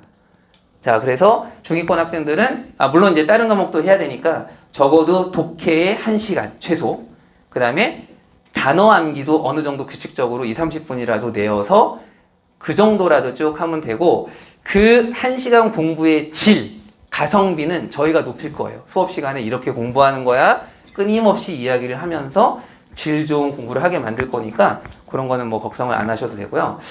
이제 문제는 이제 하위권인데 이제 하위권 같은 경우에는 이제 4등급이 나오는 친구들인데 이런 친구들은 좀 보통 4등급이 독해로만 나오는 경우는 없고 4등급을 맞는 친구들은 대부분 듣기도 틀려요. 3, 4개씩. 그러니까 3, 4개 틀리면 그게 한 등급이 왔다 갔다 하는 거거든요. 이제 이런 일들이 종종 있어서 저희가 계속해서 듣기 훈련을 시킴에도 불구하고 워낙 영어를 들어본 적이 없다 보니 이제 그런 것들이 좀 잘 안 되는 건데 지금 저희가 쭉 지금 듣기를 안 되는 친구들 위해서 매일매일 듣기를 하거든요. 듣기는 모든 애들하고 하지 않아요. 이미 잘 나온 애들 할 필요가 없어서 약한 애들 쭉 하고 있으니까 수능까지 쭉 유지하면 듣기는 다 맞을 거예요. 그럼 듣기 맞으면 이 친구들은 뭐가 중심이냐면 빈칸 순서 삽입에 욕심을 부릴 필요가 없어요. 나머지를 다 맞추면 돼요. 나머지를 다 맞추고 듣기를 다 맞추면 적어도 3등급은 나올 수 있어요. 그리고 그 날에 순서 삽입 뭐 빈칸 중에서도 또 원래 찍는 것도 있는 거잖아요. 실험이라는 건. 왜냐면 우리가 찍는다는 거는 오지선다를 찍는 게 아니잖아요. 보통 2개 중에 하나 헷갈리는 거 고르다 찍는 거라서 의외로 또 정답률이 좀 나오거든요.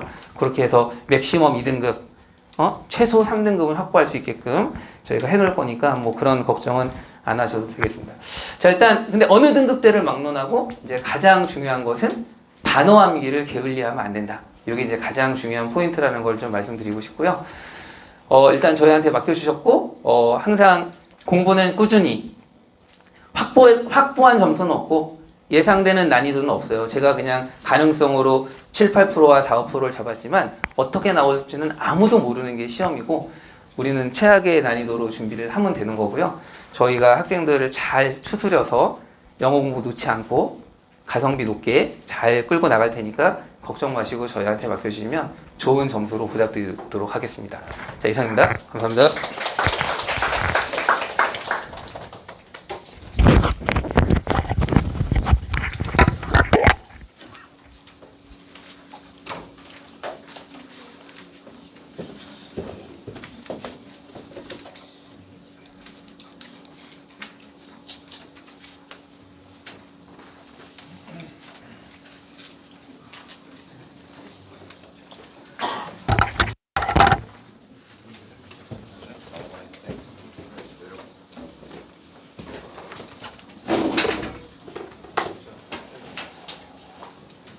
안녕하십니까, 국어과 김혁진 선생님입니다.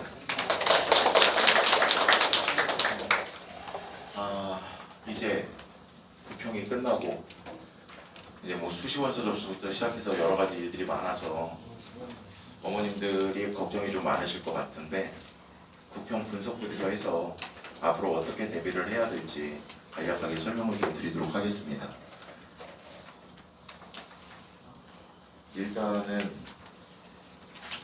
보이시나요? 일단은 예상 등급 컷입니다. 여기 끝에 부분이 있고요. 화자 1등급 컷이 98이고 엄매 1등급 컷이 96이죠. 굉장히 쉽게 출제가 됐습니다. 굉장히 쉽게 출제가 됐고 옆에 있는 다른 최근 평가원 모의고사의 등급 컷이랑 비교를 해봐도 쉽게 출제가 됐다는 걸 아실 수 있을 겁니다. 그래서 항상 그렇잖아요. 수험생들은 쉽게 출제가 돼도 문제고 어렵게 출제가 돼도 문제고 시험 볼 때는 기분 좋다가 등급컷 확인하면 또 기분 안 좋아지고 그래서 이제 항상 문제인 것 같습니다. 그래서 일단 간략하게 평가를 해드리면 시험의 전체적 구성은 올해 6평과 작년 수능과 동일했고요. 큰 변화는 없습니다. 지문은 EBS 연계율 50%를 유지했고요. 직접 연계의 비중이 높아서 수험생들의 어떤 시간과 관련된 부담감이 적었을 겁니다. 그리고 문제풀이 자체가 중요한데요. 정답의 근거가 되는 내용이 지문에 명시적으로 써있는 문제의 개수들이 많다 보니 특별히 함정에 걸릴 만한 문항 자체가 적었던 시험이라 등급컷이 형성이 된 것 같습니다. 이 정도로 그냥 간략하게 보시면 될 것 같고요. 혹시 모르겠는데 1909, 2209, 2509 물음표라는 숫자의 나이 혹시 들어보셨나요? 학교나 다른 수험생 커뮤니티에선 악몽의 3년 주기라는 말도 있어요. 그래서 올해 수험생들의 경각심을 높여주는 말인데 그게 무슨 말이냐면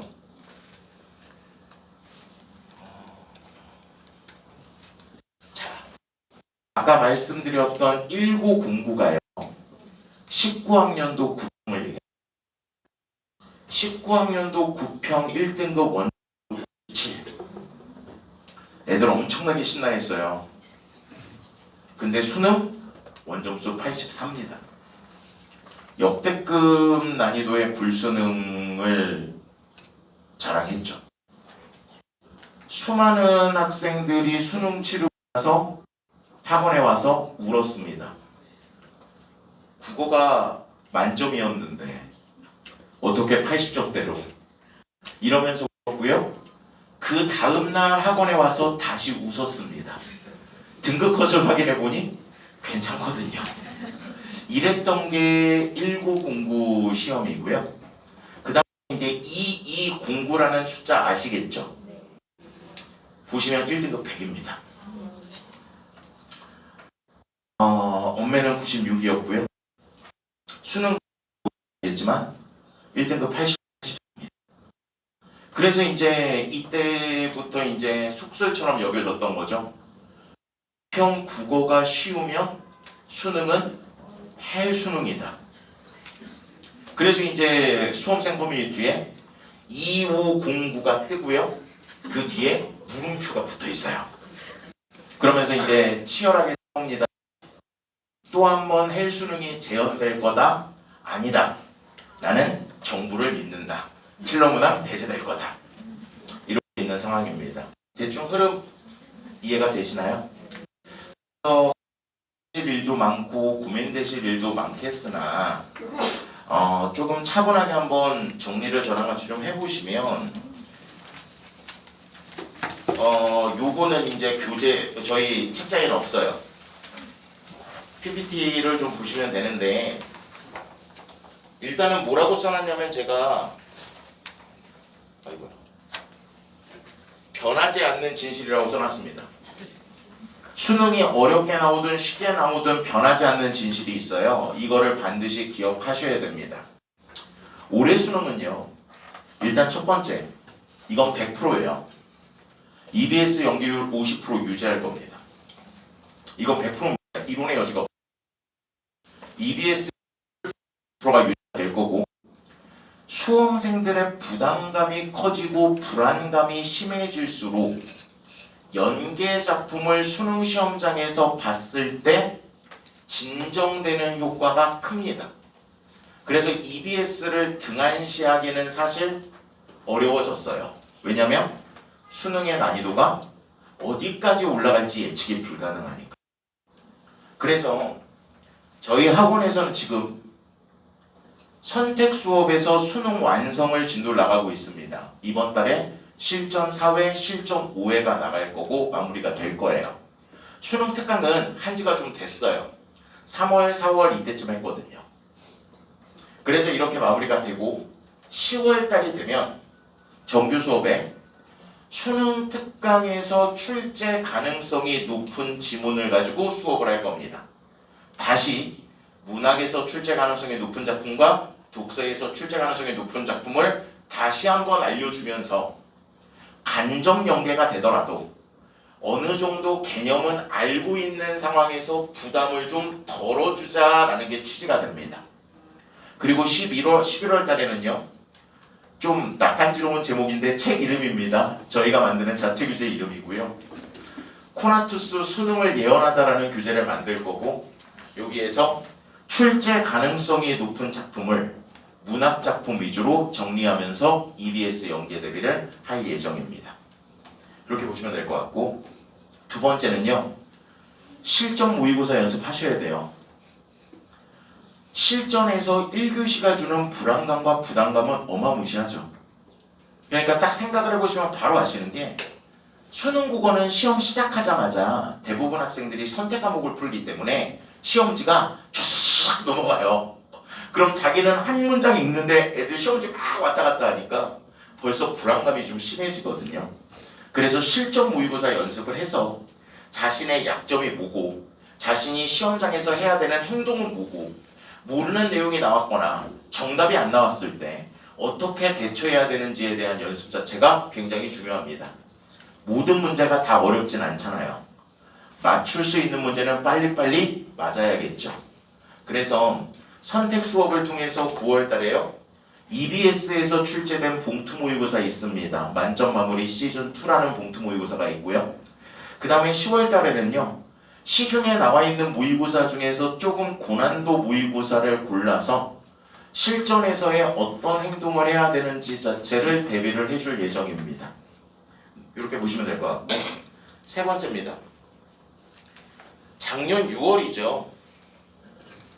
작년 6월에 정부가 킬러 문항 배제 출제 방침을 이야기하면서 정부가 뽑았던 킬러 문항이 대부분 다 독서였어요. 그래서 작년 9평, 작년 수능, 올해 6평까지 이어지는 기조가 문학의 난이도를 높이는 기조가 유지되고 있습니다. 더 이상 예전처럼 독서 자체가 굉장히 어렵게 나오는 수능은 가능성이 매우 적습니다. 단, 문학은 어려워질 수 있겠죠. 되게 추상적인 지문이 나오거나 선지 자체가 복잡해질 수 있습니다. 그래서 문학 고난도를 대비해야 되겠잖아요. 그래서 일단 작년 평가원 기출 분석을 정규 수업에 되게 다각도로 할 거고요. 작년 9평이랑 작년 수능 특히 어떤 식으로 출제되는지 알아야 되니까. 그리고 10월 달엔 고난도 문학 모의고사를 문학만 모아가지고 쭈쭈쭈 계속 풀리게 하면서 약점을 보완하게 할 프로그램을 계획 중입니다. 여기 말씀드린 세 가지 있죠. EBS 연계율 50% 유지, 실전 모의고사 연습 굉장히 중요하다. 그리고 문학은 고난도 문학 출제 경향이 유지가 될 것이다. 요거 세 가지는 부모님들도 좀 알고 계셨으면 좋겠고요. 저희 학원은 이런 프로그램을 통해서 최대한 학생들 대비를 해줄 수 있도록 할 거고, 그 다음에 네 번째는 더 추가적인 공부가 필요한 학생들을 위해 특강과 클리닉 강좌 자체가 운영되고 있다라는 걸 한번 집어넣어 봤습니다. 그래서 아무도 모르죠. 열어보기 전까지는요. 근데 어쨌든 변하지 않는 본질이라고 제가 말씀드린 부분은 올해 수능에서 반드시 지켜질 거고요. 우리 아이들 1년 동안 고생하면서 공부하고 있는데 마지막까지 좀 흔들리지 않고 우직하게 공부해서 수능 잘 마무리하기를 기원하고, 저랑 학원에 있는 모든 선생님들 역시 학생들이 수능을 잘 마무리하는 그 시점까지 최선을 다해서 연구하고 분석하고 좋은 자료를 만들어서 부족함 없이 최선의 결과를 얻어낼 수 있도록 최선을 다하도록 하겠습니다. 감사합니다.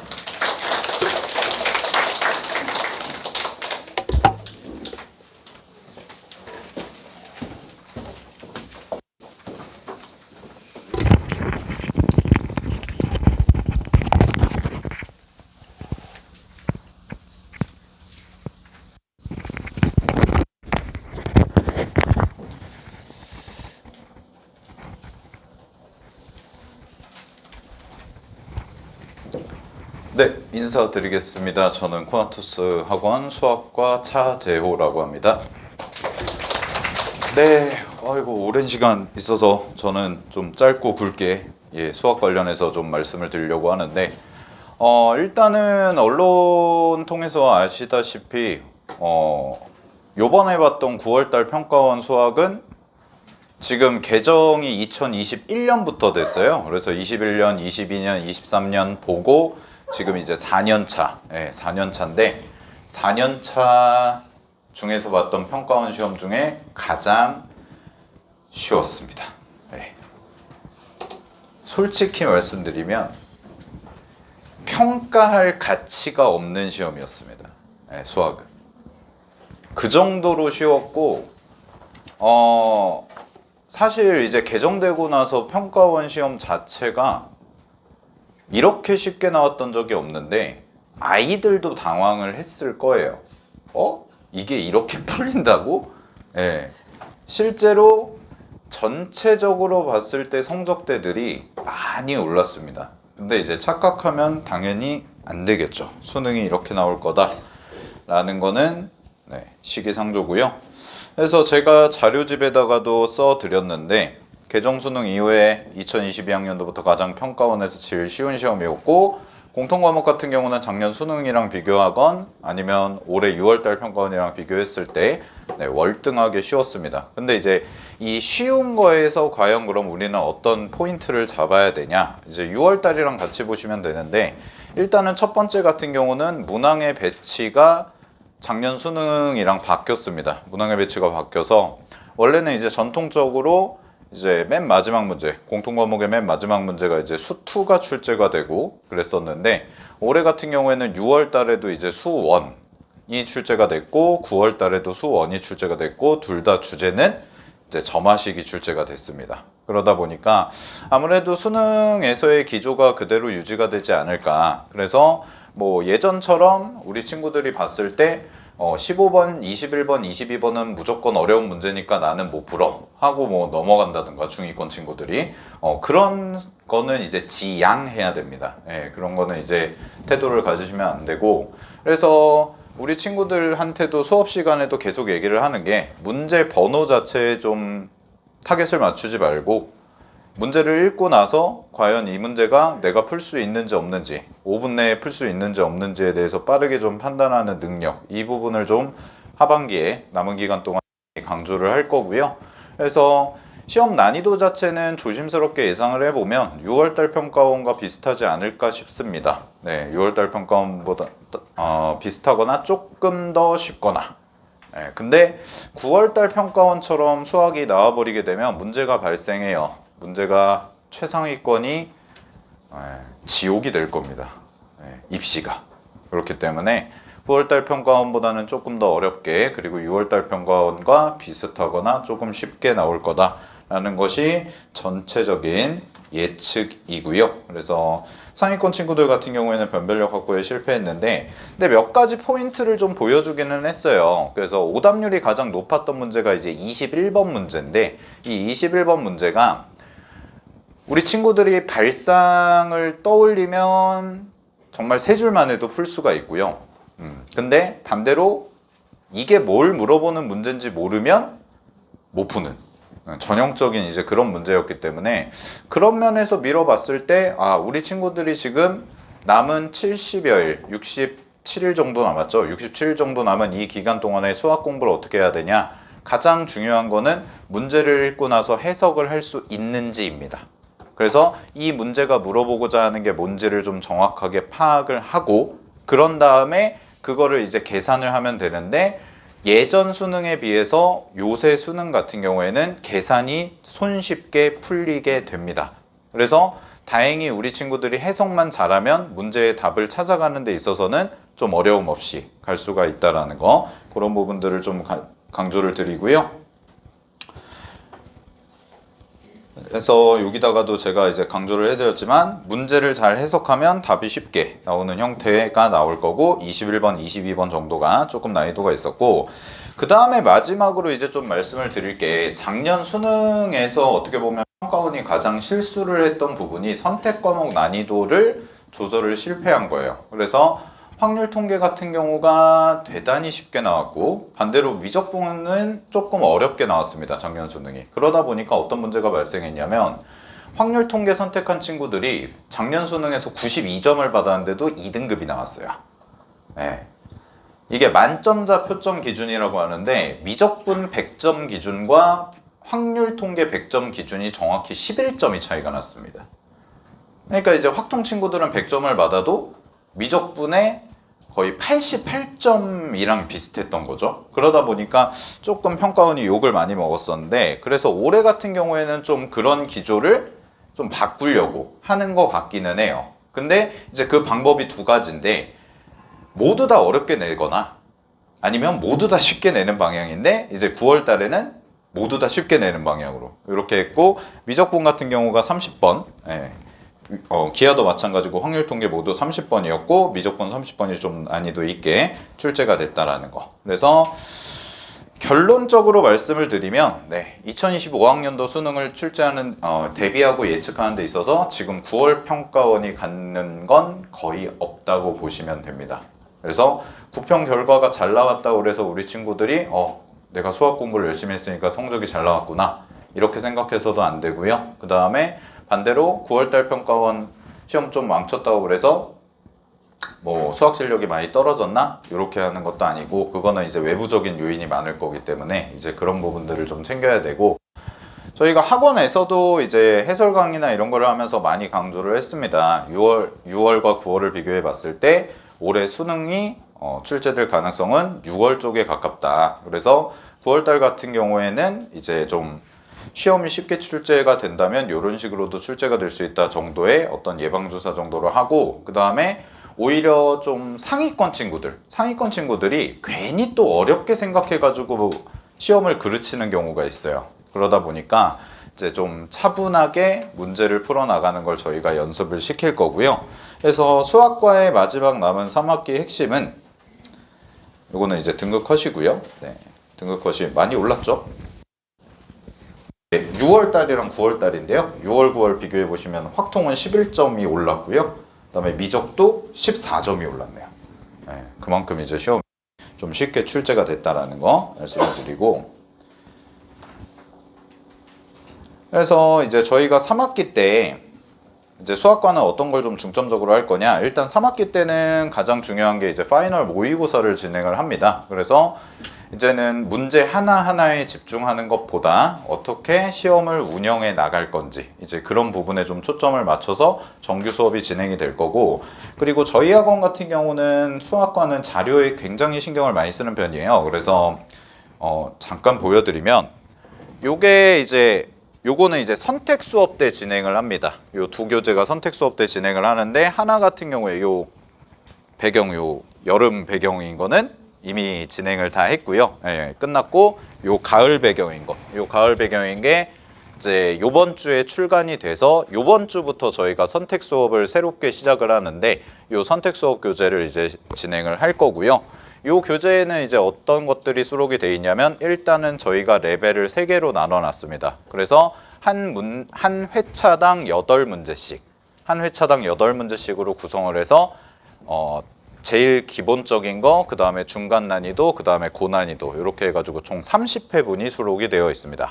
그래서 요거를 저희가 요번 주부터 수능 종강하는 날까지, 요거는 이제 선택 수업 때 이제 진행이 될 거고요. 우리 친구들은 이 선택 수업을 자기 레벨에 맞춰서 문제를 풀고, 교재에는 모든 난이도의 문제가 다 수록이 돼 있기 때문에 자습 교재로도 충분히 활용을 할 수가 있다라는 거. 그리고 컨텐츠 같은 경우에는 저희가 이제 선생님들이랑 선별을 해서 우수한 이제 문항들, 이제 요거를 저희가 다 분류를 하고 최근 출제 경향에 맞는 것까지 다 수록을 해놨기 때문에 우리 친구들이 아마 학원에서 공부하면서 문제 푸는 게 모자라서 이제 뭐 책을 더 추가적으로 구매하거나 그럴 일은 별로 없을 겁니다. 왜냐면 정규 수업 때도 이제 모의고사를 많이 풀 거고요. 그 다음에 선택 수업 때도 이렇게 교재가 나갈 거고, 그 다음에 특강이나 클리닉 듣는 친구들 같은 경우에도 그 수업에서 추가적으로 나가는 자료가 있기 때문에 그것들을 우리 친구들이 잘 정리를 하고 이제 어떻게 시험장에서 뽑아낼지, 요거를 이제 초점을 맞출 거고,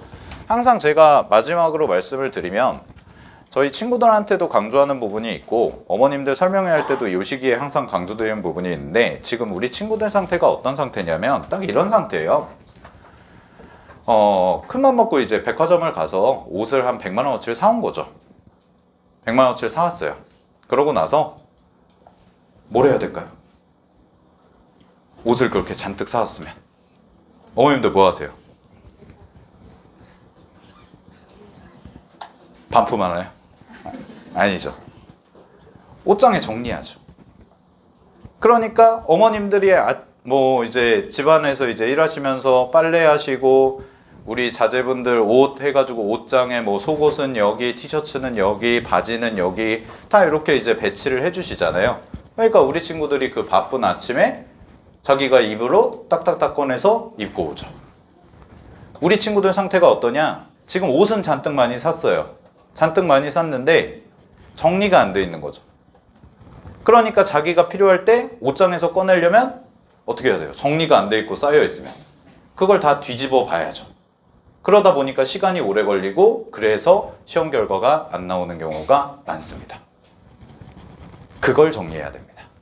그래서 남은 70일 기간 동안에는 저희 학원에서 우리 선생님들이랑 그 다음에 TA 선생님들까지 다 해서 우리 친구들이 깔끔하게 정리를 해서 시험장에서 원하는 거 꺼내 쓸 수 있게 그렇게 잘 지도를 하도록 하겠습니다. 네, 긴 시간 오랫동안 설명해 들어주신 고생들 많이 하셨고요. 자, 지금부터 이제 이어지는 게 저희 담임선생님들이랑 개별 상담에서 이제 처음에 이제 들어오셨을 때 개별 상담 명단에 적어주신 분들은 잠시 여기서 대기를 해주시면 저희 과장님이랑 실장님이 명단을 호명해 주실 거고, 담임선생님들이랑 1대1 면담하시면 되고요. 그 다음에 이제 상담 신청을 미처 못하신 분들은 이제 담임 선생님들이 내일부터 개별적으로 전화 연락이나 이런 걸 드릴 거기 때문에 안전하게 조심히 귀가해 주시면 될 것 같습니다. 네, 자 오랜 시간 고생들 많으셨고요. 안녕히 들어가시기 바랍니다. 감사합니다.